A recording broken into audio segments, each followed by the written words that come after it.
We're up to our entire interview with journalist Steve Rosen talking about his brand new book called Tone Chaser. It's a book on his relationship professionally and personally with Eddie Van Halen, or Edward as he calls him. You'll find out a lot of things that I'm guessing you probably didn't know about Eddie Van Halen. We talk about his vices, how he didn't think Van Halen's first album would be successful, why the band had to release You Really Got Me, their cover of the Kinks song, really fast and as quick as they could, how Eddie Van Halen couldn't really take a compliment very well, how he drove a $700 car, still after their debut album, which was highly successful, encounters with Led Zeppelin with Steve Rosen, Ritchie Blackmore, Joe Cocker, Paul McCartney, and so much more. This is a great book. There'll be links to Tone Chaser, his new book, in the description of this video. Here's Steve Rosen on Rock History Book. Hey man, how you doing? I'm good. How are you? We finally did it. We finally get it together. Same day, same hour, same time. What the heck? Hey man, good talking. A good Absolutely. read. A damn good read. Well, obviously you come upon it. You've got a lot of years doing this, but I didn't know what to expect. You never do with these things. I've read, as you can imagine, some books where I go, I want to take a nap, and then like Kathy's book from the Go-Go's. That was like, it was more interesting before she got into the Go-Go's, because her life was so, like, sometimes you'll get books like that, we're going, this is so cool. Let's start calendar pages. When did you start getting the writing bug where you had a feeling you could do this? Those are two distinct questions. I've always loved to write. I loved to write in high school. I loved writing high school essays, and I loved doing that, Wrote for my high school newspaper. I don't know if there was ever a point when I thought, you know what, I think I can do this. I mean, maybe it's just the pig-headedness of youth. Again, I loved writing. I loved reading. I was a guitar player. I listened to a lot of music. And I thought, well, music journalism, I mean, that's maybe a way to combine all of those elements. And so you just start kind of going down a road, not sure where it's going to lead, not sure how long it's going to last. And, after high school, I had a couple things printed in like some very local, small newspapers, album reviews. And then, that becomes a stepping stone. And then you get into the Los Angeles Free Press, which was an underground newspaper at the time, very hip newspaper. And when I got in there, I thought, wow, this is something, I remember my first review. It was a live review of a show down in San Diego. I'm in LA. And there was a bunch of different bands. I can't even remember the bands. I remember seeing my byline in like the LA Free Press, and I got $20 for it, and I go, oh my God, this is remarkable. So I mean, certainly I gained confidence as time went on, but I've always been like of the mindset, the next interview I do is going to be the last, and I've felt that way really off and on for many years. Yeah, just being a little unsure, am I good enough? Will I be good enough? Am I as good as all these other writers I'm reading? Um, yeah, yeah. So it grows. You grow in confidence, but I was really always unsure. And my brother's the same way. My brother's very successful, and every time he took a meeting, he goes, "Oh, it's gonna be the last meeting. They're gonna find out that I don't know what I'm doing." And he's been very successful. So that's just the Rosen insecurity thing. Just jumping to Edward for one moment, he was really this.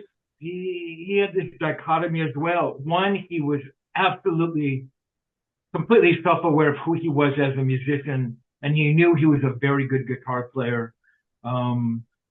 He never talked about it. He never talked that way. He never said, man, that last solo I did was freaking unbelievable, man. I blow everybody away. He never spoke like that.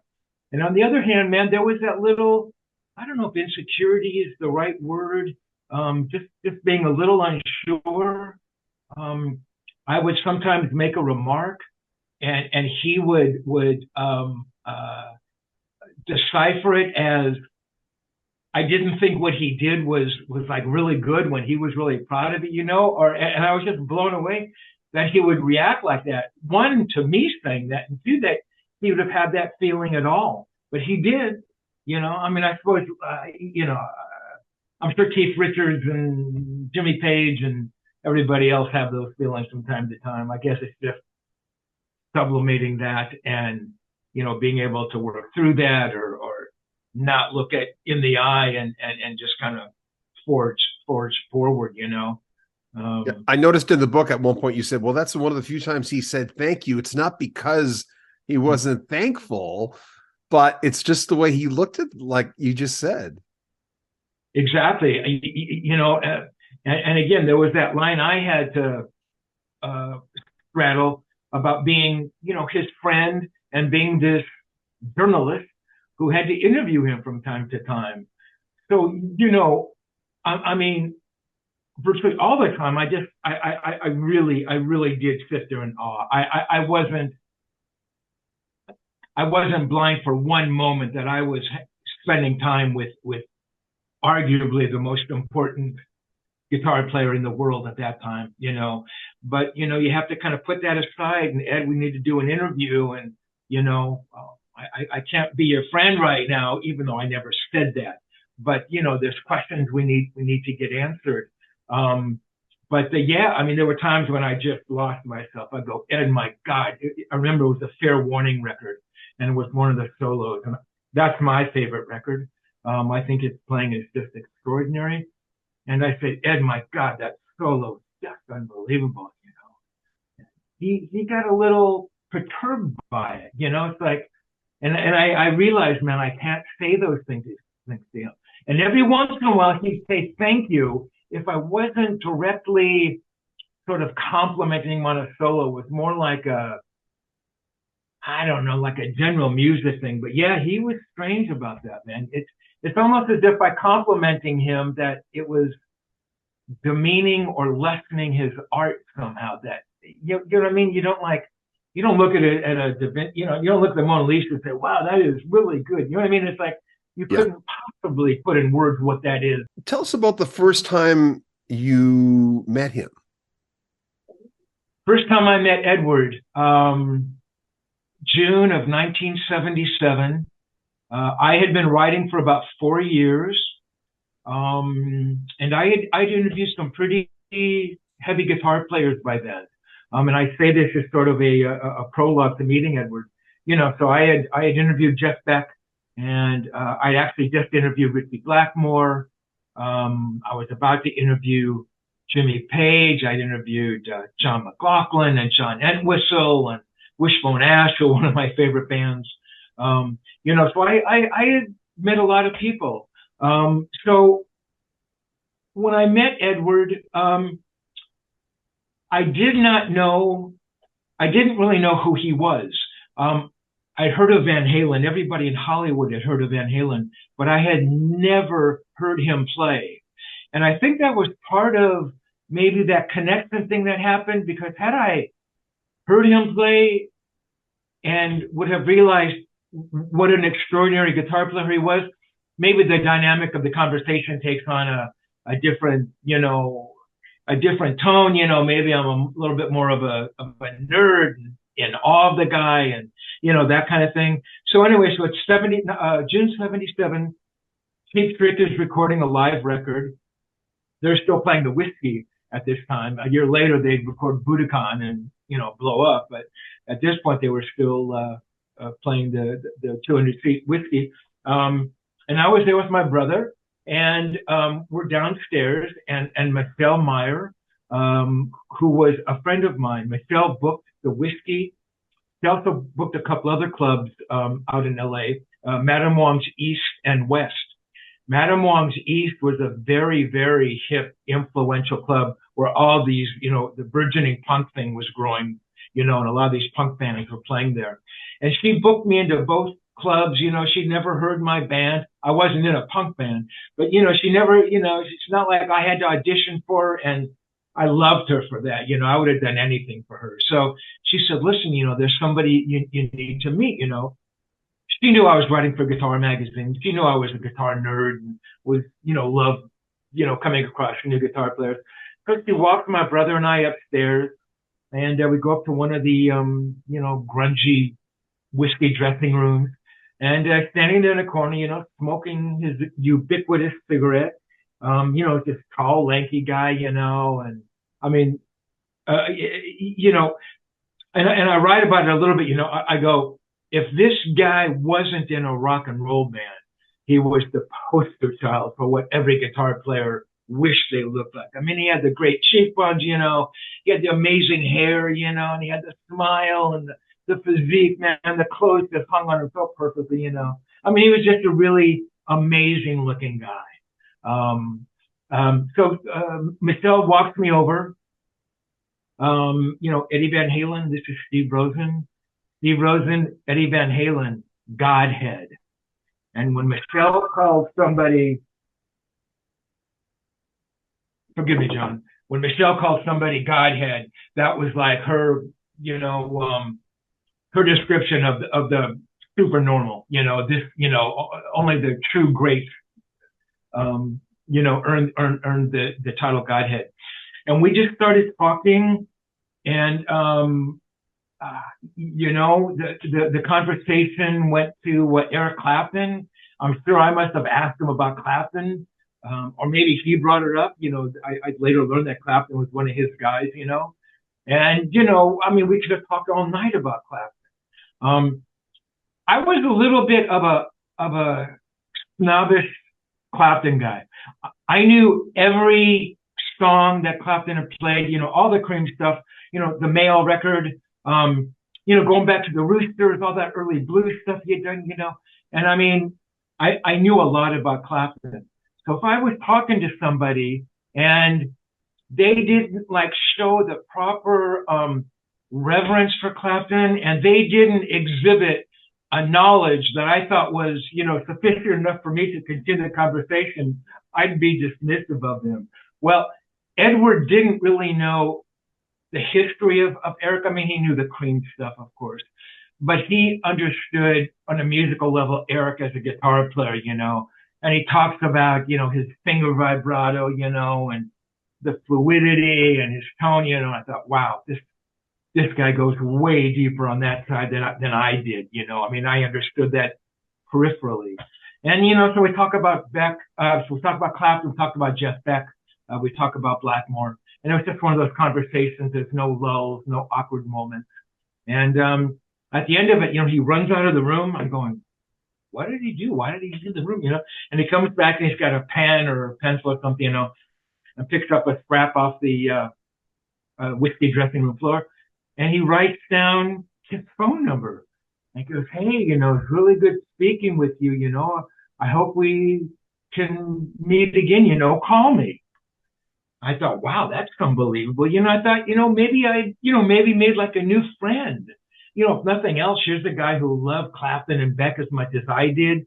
He was a guitar player, it could be amazing, and that's what it was. It was just one of those things, and the fact that I was there on that night, because I used to go to the whiskey a lot, but on that particular night, because Pete Trick was there, I was there. Typically, it was the punk bands, and I wasn't a fan of punk bands. So luckily, Edward wasn't there when a punk band had been playing, because I wouldn't have gone, But anyway, synchronicity, maybe destiny, I don't know. He was living with his parents, and as I read in the book, he was living with his parents a long time, way past the point that I thought he would. But why didn't you call him? You had that number. I mean, and I know you were thinking, did he remember when you met him again the second time? I wonder if he remembers that I was that guy. But why didn't you call him?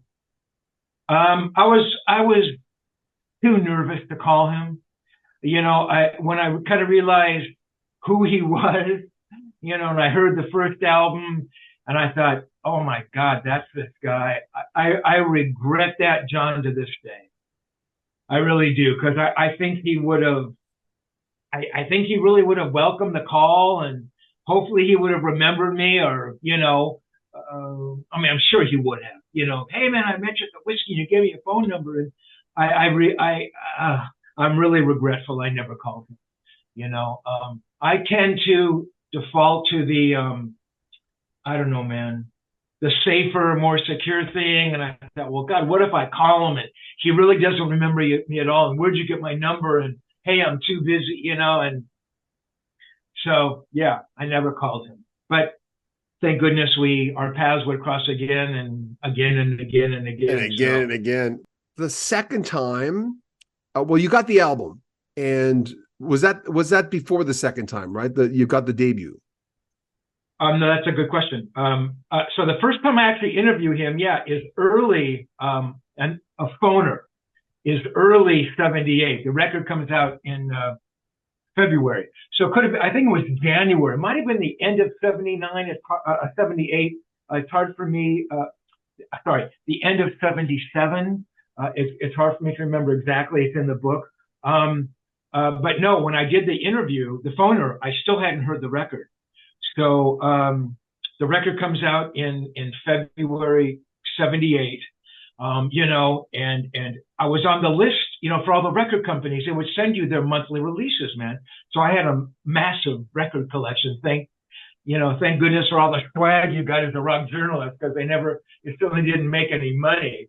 So I remember getting the record and, look and go, oh God, yeah, Van Halen, I saw the cover, oh, there's that Eddie Van Halen guy I met, and I put the record on and I wanted to be blown away, man. I heard so much about this guy from all my writer friends and everybody. People had seen him in the club, and I wanted to be blown away. I mean, I wanted to be blown away like I was when, I heard the Jeff Beck Truth record and the first Hendrix record. I mean, that's what I was hoping for.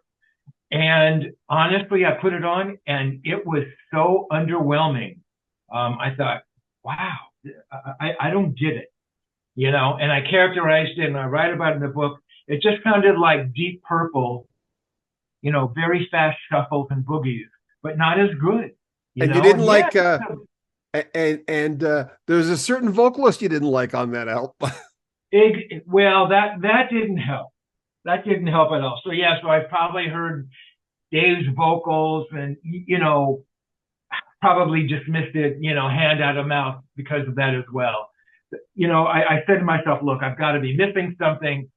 I sit down the next day and listen to it very carefully, top to bottom, and gong, gong, gong, gong, running with the devil. I thought, oh, okay, that's what I was missing. I get it, man. This is the guy. This is the reason everybody's talking about him. The guitar tone and his writing, his incorporating that kind of Hendrix rhythm lead thing, and kind of the bare tracks, no rhythm parts behind the solos, which I've always loved. So yeah, I got it then that, that's the guy I was talking to, so. I love that when he tells you that he's on tour, what was it, with Montrose and Journey, and all of a sudden they were, well, tell me about that, like what he had said about, he was worried he was.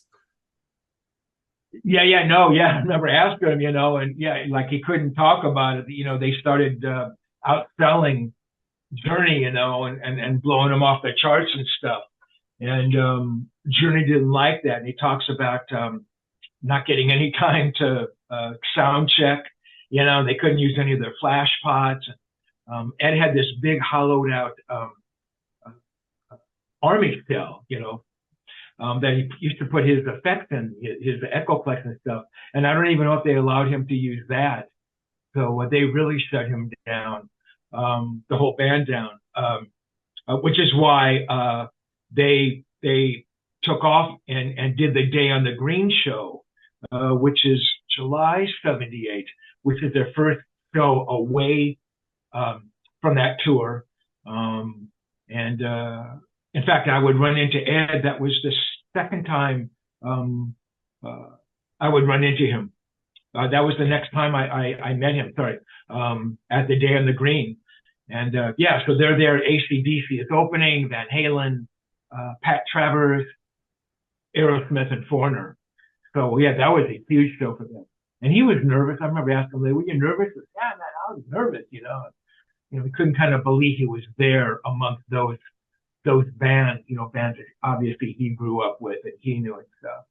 But yeah, blew Sabbath off. Made Ozzy, quit Sabbath and go find Randy Rhoads, and yeah, pretty amazing for sure. And I've noticed this with musician friends and artist friends that they would like painters, a few that I knew, that they could, like as you said, recite every member of the band that was in there and every song and who wrote them, but they'd forget stuff in normal life. Hyper focus over here. Exactly, man. I could never understand what that was. There's one part in the book when I asked Ed, I go, "Ed, remember you were talking about like virtually one of the first songs or first riffs you ever wrote?" And he goes, and then he plays it. And so we're talking at that point. I mean, he was 12 or 13, and I don't know how old he would have been there. I can't remember where it was, 30 or 40. I mean, we're talking many, many decades earlier. That he can remember. He can't remember me being with him at the Guitar Center Rock Walk induction, where he was inducted along with Les Paul, and me introducing him to Les Paul. Not only could he not remember me not introducing him, he didn't remember I was there. And we're talking one day after that induction. He never remembered me introducing him at various points in time to Ritchie Blackmore and Billy Gibbons. He never remembered him saying, "Yeah, man, call me tomorrow at 1. I will call at 1. He goes, "Oh, yeah." He had no recollection of that. He goes, "Oh, I'm going out. Call me in 2 hours." And I call him back in 2 hours. He goes, "Well, why are you calling back in 2 hours?" He never remembered any of the phone calls. It was amazing. And I could only chalk it up, like you suggested, John, that, yeah, man, his head is filled with, the next riff he's, mentally working on, and, the tour coming up. And it was a strange phenomenon. I mean, it was really weird. But yeah, I mean, it was like that from the first time I met him, really, because like you say, I mean, I don't think he remembered meeting me previously when we met at the Day on the Green the second time. I really don't believe he remembered the whiskey meeting at all, or me interviewing him on the phone, which would have only been a few months earlier. So I don't know. I could be wrong. Maybe he remembered everything and just never showed it. I don't know, but I don't think he ever remembered, really. So the band didn't want the leadoff single to be that certain Kinks cover. You really got me. I can understand a band wanting an original to be the first single. Absolutely. And that's Ted Templeman. I mean, Ted, he was a master for sure. And Ed was disappointed. And I totally get that. But that opened the door for everything else, And what they called it, how did he describe that? As Van Halenizing it or concording it, like the Concorde, super, and certainly, I mean, it was an amazing cover. And then famously, Edward tells a story about Angel, who were another local LA band, and they had invited Ed over to the house. And Ed was still, he was a novice. He didn't understand the business. And they said, "Listen, come on over. You play your record and we'll play ours." And so Ed had a test pressing. The record hadn't even come out yet, I don't think. And they played him their record, and Ed played Van Halen 1, and they heard "You Really Got Me," and they went off to go record it. And Ted, and again, I write about this in the book, Ted screams at him and says, "Did you play the fucking record for somebody?" He goes, "Yeah, I played it for those guys." He goes, "Yeah, well, they're now going to release You Really Got Me before us, So I think they had to actually rush release the single. I remember saying to Ed, I said, "Well, I don't think it really would have done any damage." He goes, "No," I said, it might not have been a good thing. So but that's pretty funny, that he would do that. I mean, just so, naive about it. there's something enchanting about that as well, The kids in the hall, I remember we'd walk by each other. We go, running with the devil. When I was in high school. That Yeah. song, I remember that when I first heard that, I remember thinking, this is the feeling I got as a Catholic boy listening to Zeppelin 4 and thinking, oh, I'm going to get. I remember laughing at myself because I was getting out of that by then, right? Because I think it was 18 or something. But Zeppelin 4, I mean, that was many years before. And you'd get that these Catholic boys, but girls would go, oh, something's going to happen to me if I listen to this album. It's so stupid looking back at your teenager prepubescent self. You're going, oh, what the hell? Ronnie Montrose. Yeah. Well. He was in a mood. You explained that. Wow, man, that hurt, when he said those things to me. So, obviously, very famously, Sammy Hagar's the singer in Montrose. Me personally, I thought the first Montrose record is the best thing Sammy ever did. That's just me. I thought that was a great record. It was really, a blueprint in a way for kind of hard rock. In America, Ronnie was an amazing guitar player, great guitar player. So I'm at that same day on the Green Show, and I'm wandering around backstage. It's kind of like a common compound, and they had set up picnic tables, and so the band could come and congregate and hang out with each other, and they go back to their separate trailers. And so I was there a little early because I was really there to see the interview Foreigner. I was doing that for Guitar Player. I wasn't there to do anything with Van Halen, though I knew they would be there. And Foreigner were headlining. This is now about 10:30 or 11. I knew Foreigner probably wouldn't come on until 3. So I was just hanging out. And, I'm walking around and I see Ronnie Montrose sitting in the corner, by himself.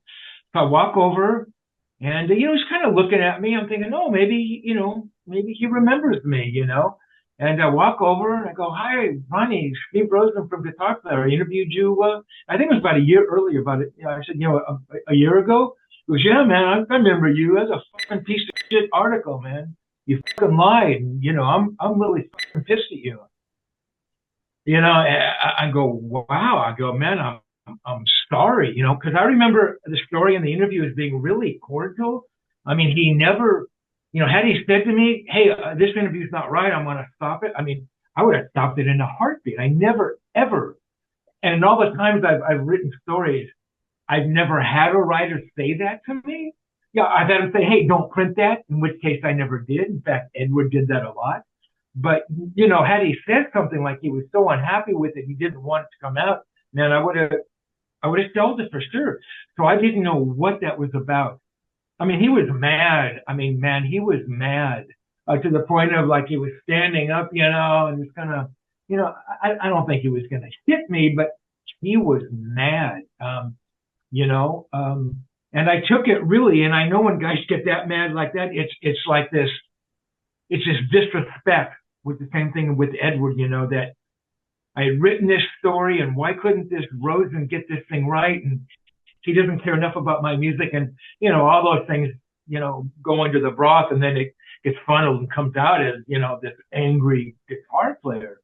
And man, I felt horrible. I mean, I really did. I mean, I never would have done that to somebody like him. I never would have done it to anybody.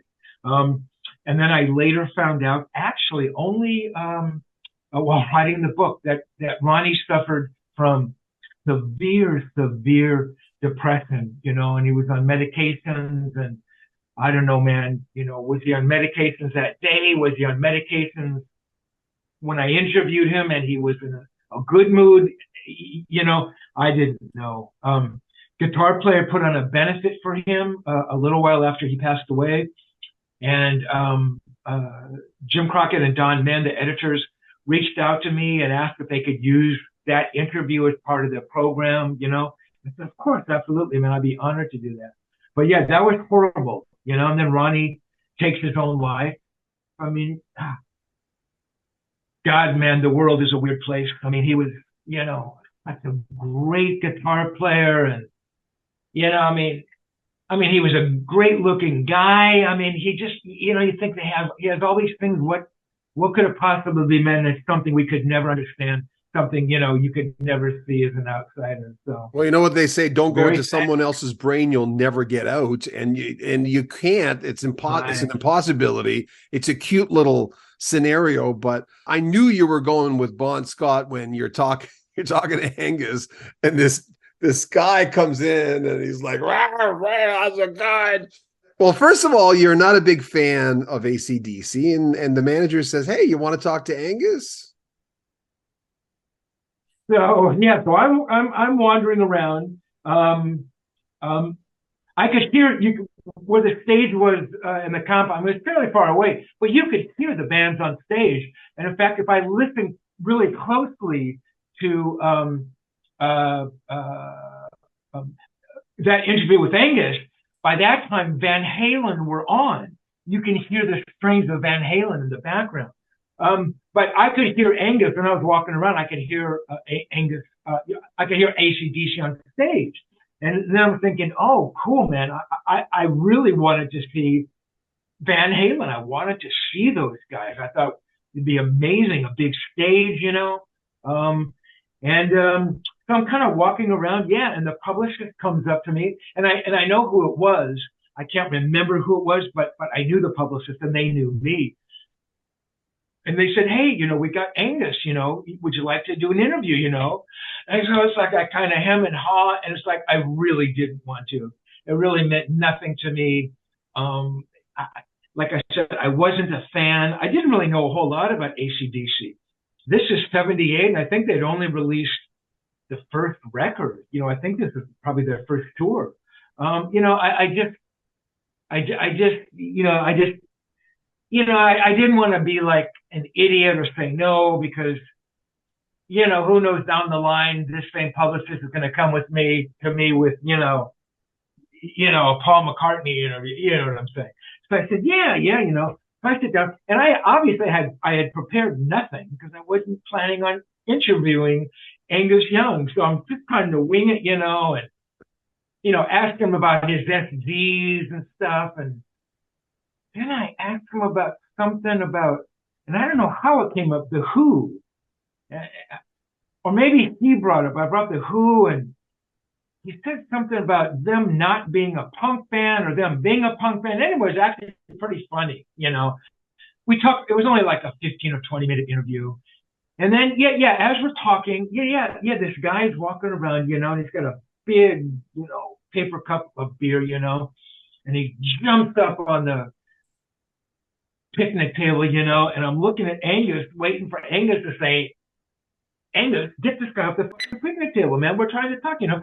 And to me, I was reading that as an insult to me, like, this guy's dancing on the picnic table, and this guy, Angus Young, can't even tell this guy to leave so we can do an interview. It's like, Angus doesn't want to be here any more than I do. That's how I read it, you know. So I'm looking at the guy, you know, kind of giving him, you know, the mad dog stare. And, you know, he finally gets down and he sits down next to me. I'm thinking, oh, fucking great, you know. I need an alcoholic sitting next to me. That's all I need, trying to interview Angus. As if I don't have problems enough. And he goes, hi, man, I'm Bon Scott. I'm going, oh, my God. I knew Bon Scott was a singer for AC/DC, you know. And so we take hands, you know, and I'm thinking, thank God I didn't tell this guy to go leave, you know, and say something really stupid. And Angus, Bon actually turned out to be maybe even more informative than Angus. I mean, he was actually very cool. Very nice guy, funny. Bon Scott really had one of the, he looked, I mean, maybe he was hamming it up for the pictures. Yeah. But to me, Bon Scott, I remember I was working in a warehouse when I found out he died. Bon Scott had crazy eyes. He was probably playing it up, but he looked like a little zany. Yeah, no, he did. He did. This guy dancing up on the table, man, had a crazed look about him for sure, you know. But yeah, very nice guy, you know, another horrific casualty, very sad, you know. So Eddie wants you to listen to the record. Comes up in a $700 car. Tell me about that. piece of garbage. And so this is like after the second album had come out. I think he's still living at home, or maybe he just moved in to the house with Valerie. Valerie bought the house in Coldwater, and that's where Edward moved to, out of his parents' house in Pasadena. So yeah, so Edward calls me, or maybe he just drove over. I think he called me this time. He says, "Hey man, work on a new record, man. I want to come over and play the record, So he comes over, and Edward would bring cassettes, because we're in cassette era, right? And guitars, and I think there were drums. I don't even know if there was bass. There certainly were no vocals. Yeah. And we sit down in his car, man, and he'd play me all the tracks from Van Halen too. And then we'd go up into the house, and he'd pick up one of my guitars, and he'd show me what he was playing, and that was amazing. I mean, as surreal as it was, listening to the tracks without, vocals, kind of unadorned, unmixed. I mean, that was amazing. But then having him in the house, and pick up one of my electrics, unplugged, and he'd play those riffs, and you'd watch what he was doing, and you'd go, oh my God, the guy really is from another planet. I mean, because you can't appreciate how extraordinary he is until you see it up close. I mean, again, I hate to bring it up, but Da Vinci or Picasso, I mean, we look at the paintings, man, but if you were sitting over their shoulders and watching them with the brushstrokes, you'd go, oh my God, they're more amazing than I could have ever imagined, or John Steinbeck typing away on his typewriter. It's like, oh my God, how did he think of it? So yeah, it was amazing. Yeah, he drives up in this piece of garbage, $700 car that he was very proud of, that he had bought with, proceeds from album sales, and I mean, it was a piece of shit. I mean, it really was. It was lousy. I mean, I had a nicer car than he did. My car was lousy, But it's interesting, going into the second record, he still didn't know how much money he made from the first. He didn't quite know. No, he didn't. Look, exactly, and I don't know what those contracts were. But, man, a record deal back in the day, yeah, I'm sure they got a really nice advance, but then you have to pay all that advance back before you make one penny off the next, off a record royalty. And then you get, I don't know what you get, 10 or 15% of retail or wholesale. So I don't know, they made a dollar a record. I mean, I'm just talking rough numbers. I'm probably somewhere around that. So, I got to sell, I don't know what their advance was, 250 grand, probably. Yeah, you guys sell 250,000 records. That's a sick little record for a new band. And he would tell me that, Warner's had no faith in Van Halen, that they were really going to sell any amount of records. So yeah, it was all those things. So yeah, I guess a $700 car was like, yeah, that was the top of his, checkbook range. But I mean, what's amazing is, it's not too long after that, we see him driving the unbelievable Lamborghini Miras and the Countaches and the Porsches and the tricked out Jeeps, and, and so his taste certainly got more expensive, and certainly he had the wherewithal to, fulfill those, desires. So, and good for him. Is smoking bothered you, huh? Oh man, that was horrible. It was horrendous. Look, Ed did a lot of drugs. I did a lot of drugs with him, it was cocaine. It wasn't heroin. It wasn't crack. It wasn't meth. It was, not trying to, promote the benign effects of cocaine, but,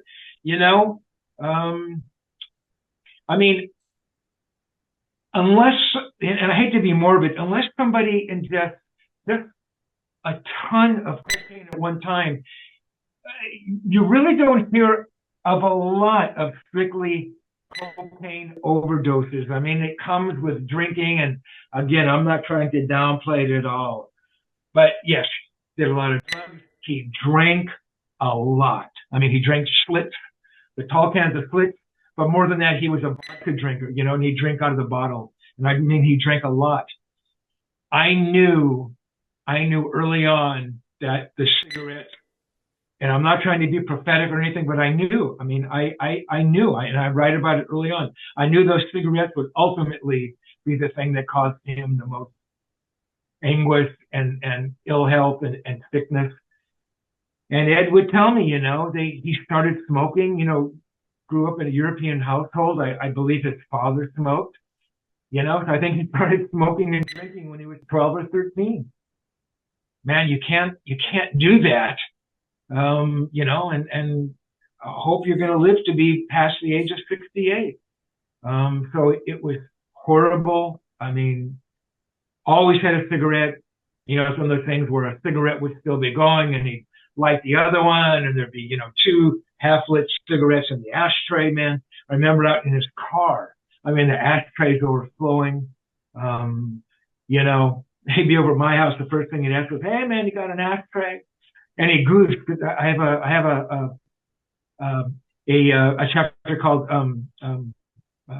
candle ashtray, and I had this big hollowed out candle, and it got hollowed out because of the wick burning down. And I used to let him use that because I thought it was cool.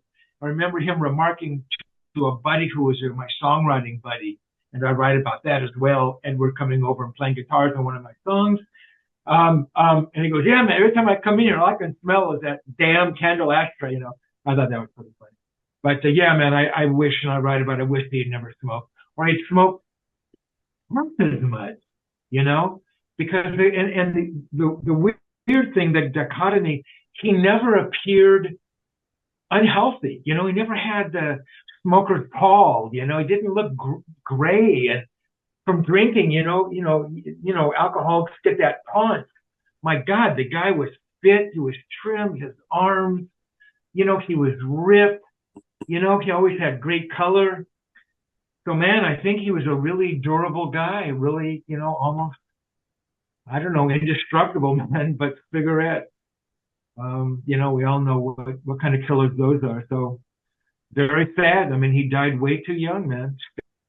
I remember being completely, like, when I announced his death, that was the biggest video, I think, the first time I reached 500,000.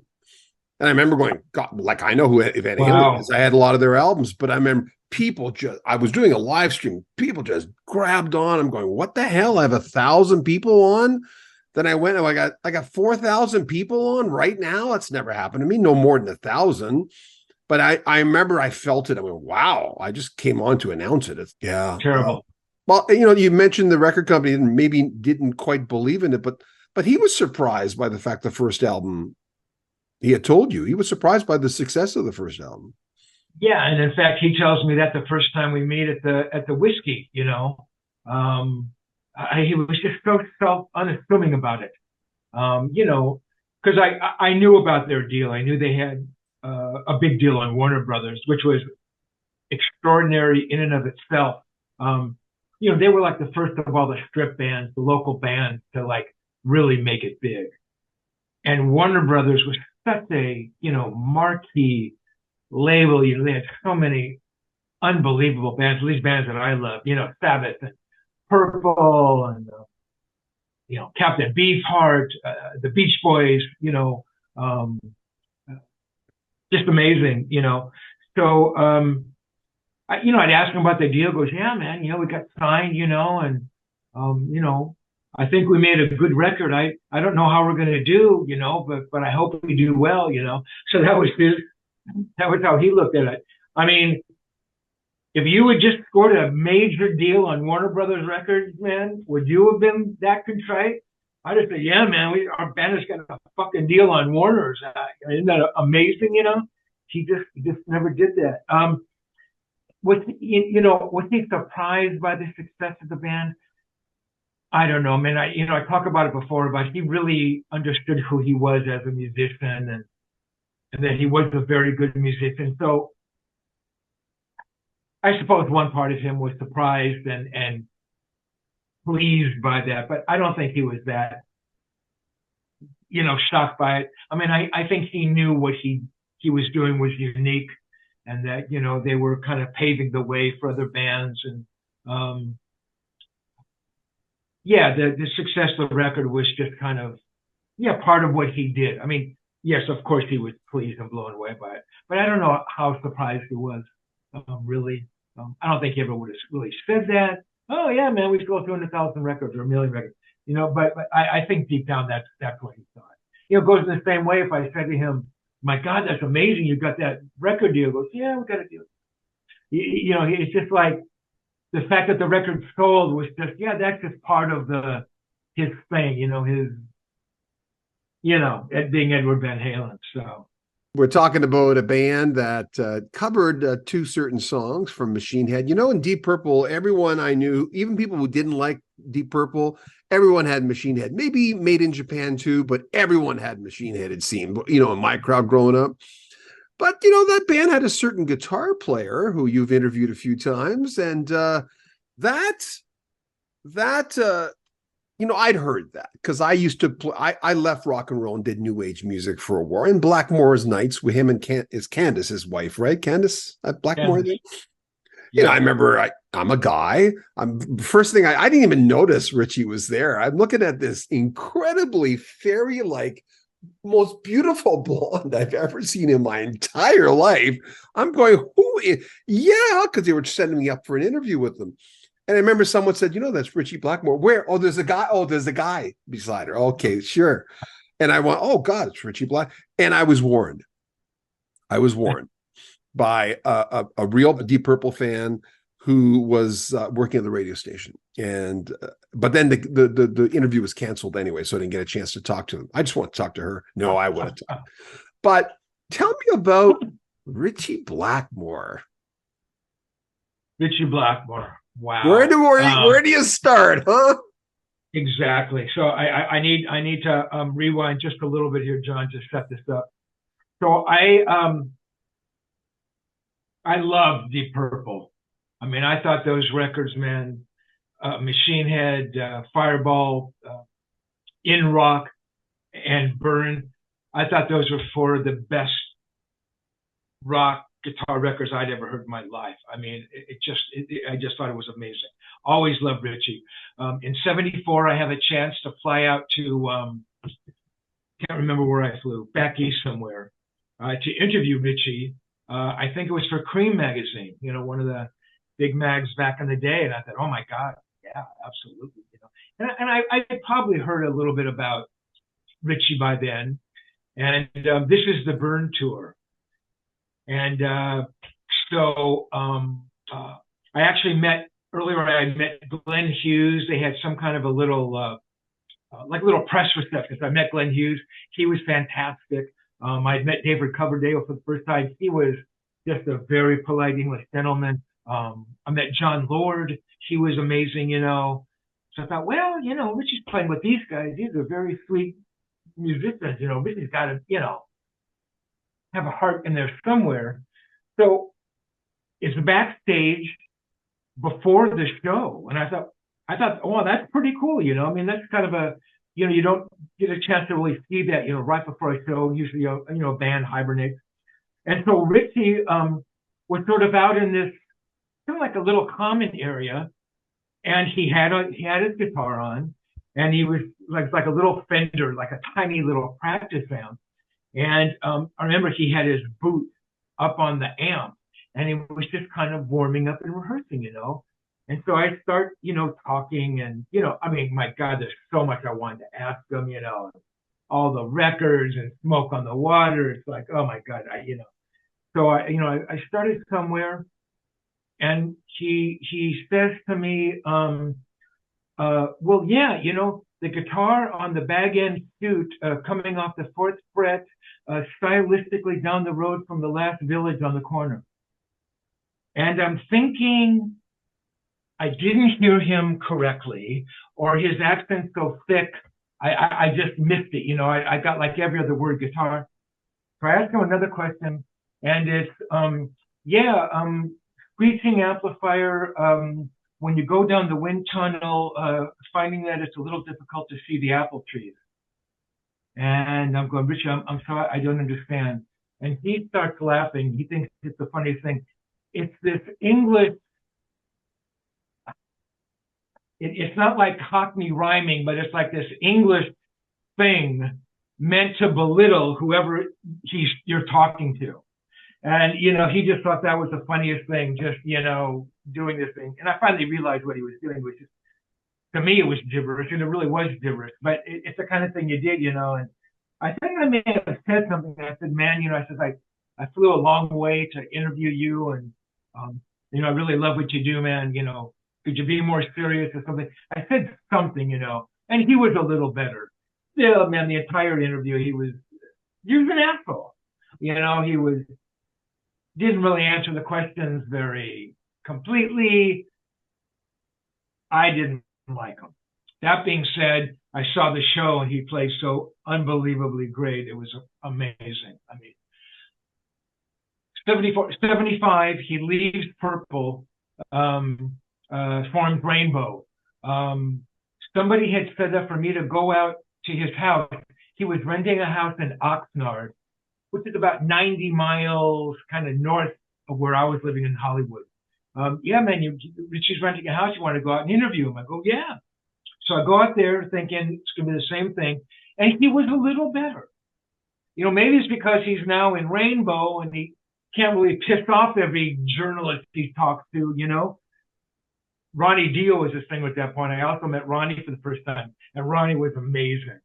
I mean, even he, I think maybe I had related the tale about Ritchie earlier, and even he was trying to, explain to me about Ritchie, and that's just Ritchie. I mean, Ronnie knew what kind of viper's den he was walking into. But he was also a singer for Rainbow with Ritchie Blackmore. I mean, you're not going to walk away from a gig like that or turn it down. And Ritchie was okay. In 77, actually right before I met Edward, so it must have been like, I don't know, February or March, guitar player wants a cover story. So I interview Ritchie again in the hotel. This time, Ritchie Blackmore's on his best behavior. It's the cover of Guitar Player magazine, one. And two, you don't want to piss off the writer who's doing the cover story, right? So he's on his best behavior. He was actually very cool, very nice. So all a preamble, 78, Rainbow was playing in Long Beach. I know Edward's a huge fan. I'm thinking, how great would it be, just to bring Edward to the show, and let him see me. Hey, this guy, Steve Rosen, my friend, he got tickets and backstage pass. I could be a little cool. And then I thought, wow, how amazing would it be if I could introduce these two guys? And I'm trying to truncate this story here, John. So we go and we see the show, and John Cougar's on first, and I don't think Edward was a fan. I've never been much of a fan.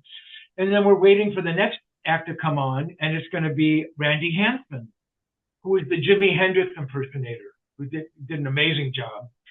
And so the lights go down, and Rainbow comes out, and it's Ritchie. I'm going, what the hell? Why is Ritchie going on in the middle slot? So, we see this set, and honestly, I can't remember how he played, to be honest with you. And then, the lights go down, and Randy comes on. So afterwards, we go backstage to see Randy. Edward had met Randy about 2 weeks previously when Randy played the Whiskey. Ed went and saw him. So they kind of knew each other. And so I go, Randy, what's going on? Why did you headline a Rainbow show?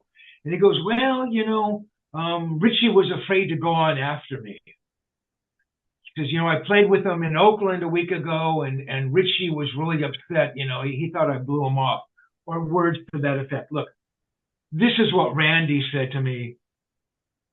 Did Randy blow Ritchie Blackmore off? I don't know. But I can tell you that I've seen 1,000 concerts, and I've never seen a headliner go on in the middle slot. So for whatever reason, Ritchie was upset. So we go to there's an after hours party where I'm going to introduce Ed and Ritchie. So we go, which is on the Queen Mary, which used to be an actual you could go on the Queen Mary and it would go places. But this time it was in dry dock, and it was you could have parties there, you could hold weddings, and the record label held a after hours party in one of these wonderful, beautiful banquet rooms. So we go in, and knowing, for whatever reason, Ritchie didn't go on as a headliner. He's obviously not in a good mood.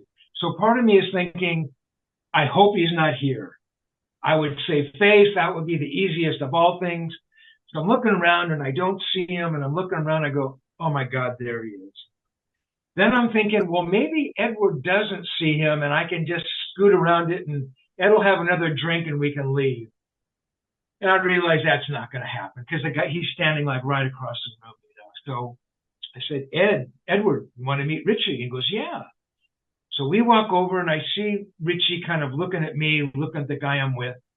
And I know instantly he recognizes this person I'm with. I think he recognizes me. So I walk up to him, and extend my hand. I go, Ritchie, hi, man. Steve Rosen, Guitar Player Magazine. He goes, yeah, hi, kind of perfunctory, not nasty necessarily, but, not very cordial.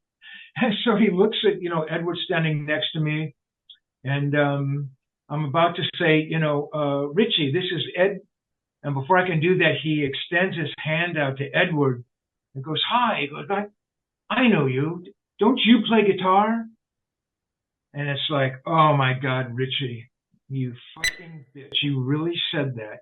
You got to be Ritchie Blackmore tonight of all nights. And, obviously he knew who it was. And, the strange thing about Ritchie, and I tried to make this point in the book, Ritchie had nothing to prove to anybody.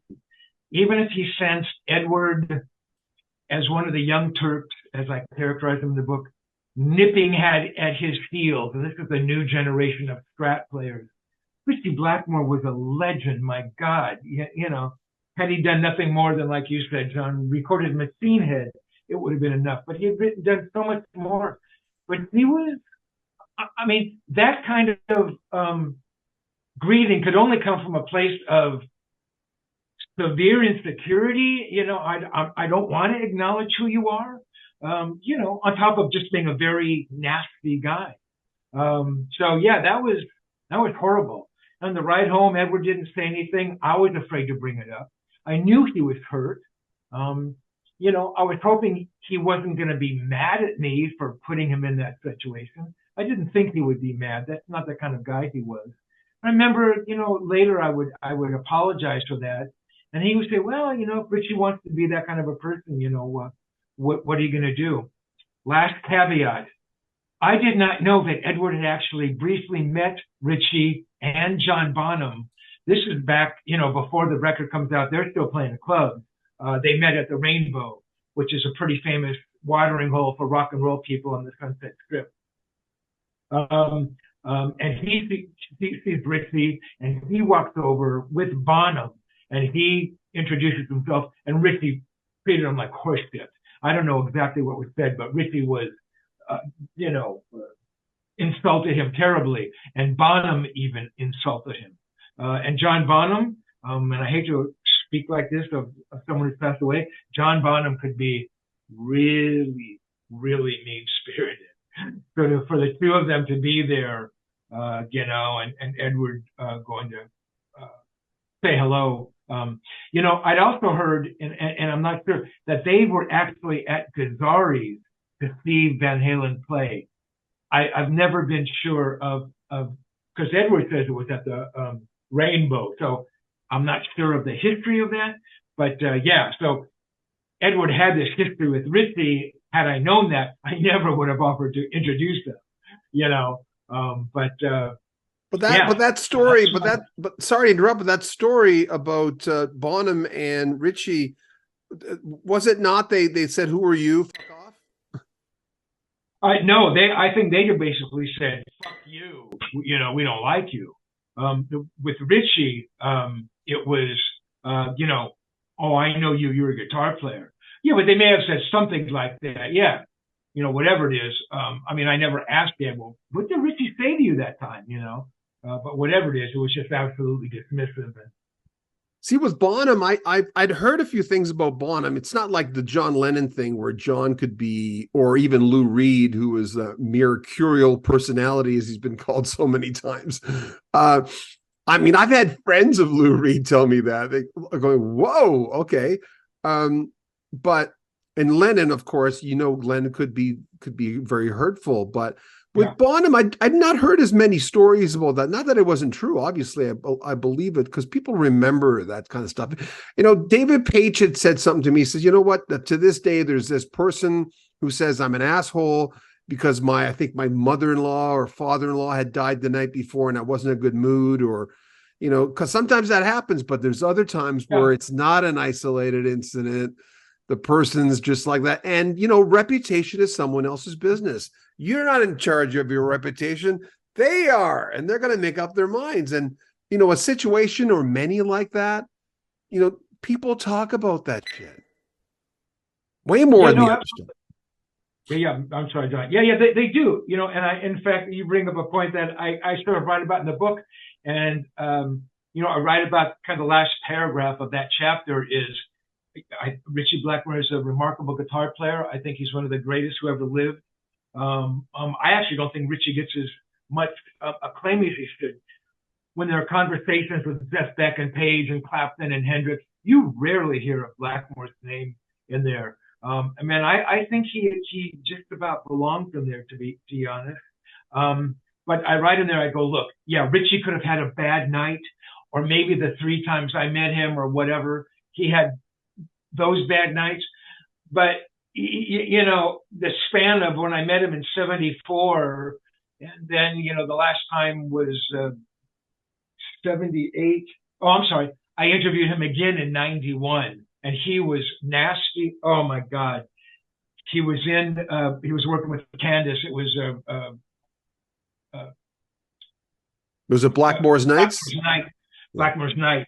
And the first question I asked him, I go, so, what have you been up to? He goes, well, what do you want to know? Oh God, this is going to be bad. So my point being, somebody can have a bad night or a couple of bad nights, but Ritchie's been a nasty guy from 74 to 91. So, I think that's over the limit of just, giving someone a chance. Exactly. If you enjoyed that, Tone Chaser is the brand new book from Steve Rosen. He's been a journalist since early 70s, and he knew Eddie Van Halen, as you heard, professionally and personally very, very well. He was the guy to basically write this book. There'll be links in the description where you can pick it up. If you want to make a donation to the channel, help us grow. All the money we receive as donations goes to equipment and promoting our channel, which is very, very important, of course. You can join our Patreon, get early access to our videos, but subscribe to our channel, comment on the videos, share them on social media, and like them as well. I'm John Bowden. This is Rock History Book. Take care.